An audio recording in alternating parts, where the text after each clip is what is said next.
Chris Mackowski of Emerging Civil War. I'm with Sue Boardman exploring Gettysburg National Battlefield, and we're inside the castle for the 44th New York, a little round top.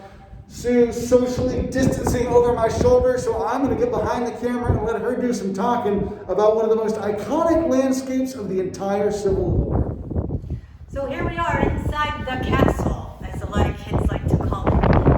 Little Round Top is probably the most iconic place on the battlefield, made even more so in the last 25 years because of the movie Gettysburg. A wonderful movie from most people's perspective, including me.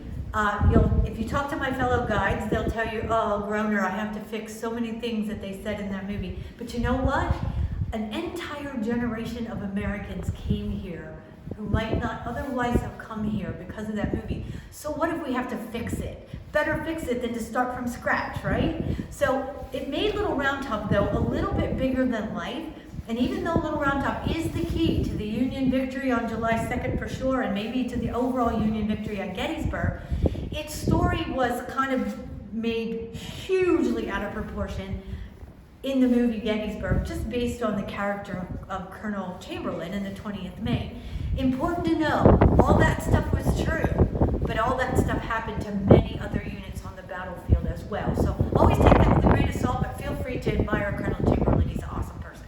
Anyway, Little Round Top was pretty much loved before the movie, but after the movie, the extra 1 million to 1.5 million people that came here in the summers following that movie have really taken a toll on the terrain and the landscape of Little Round Top.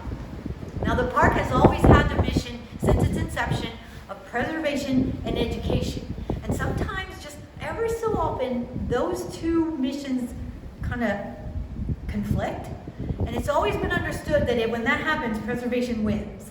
Well, of late, preservation of Little Round Top has become a real challenge. So the National Park Service in the very near future is going to embark on a rehabilitation program, not so much to bring back the view sheds, that was already done. You can now stand up here and really understand all of day 2 at Gettysburg.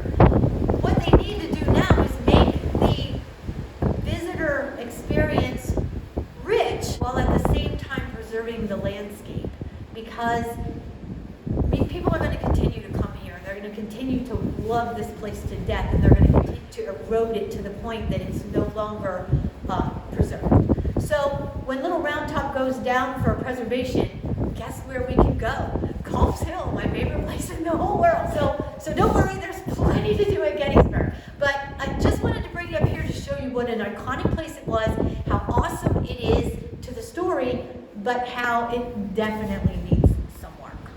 So we're hiding out inside the castle to try to get out of the wind. As you can tell from Sue's hair, it's a windy day up here. We're fighting that with the mic, but hopefully we'll get a chance to take a look out there.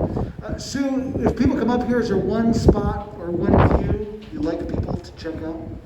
Well, to me, the best view on Little Round Top, actually just about everywhere on the surface, is good to understand the battle. But if you stand at the 91st Pennsylvania, the other castle that's out on the front edge, if you stand up on that little platform area that the park had created years ago, you really do get to see not only Longstreet's, the beginning of Longstreet's attack against Devil's Den, then you can see the wheat field and how the battle progressed against the Union line.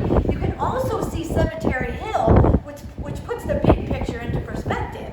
Because when you see the fishhook-shaped line and you understand what Lee was trying to accomplish against that line, you can visualize that in the center of Little Round Top by looking all the way to Cemetery Hill.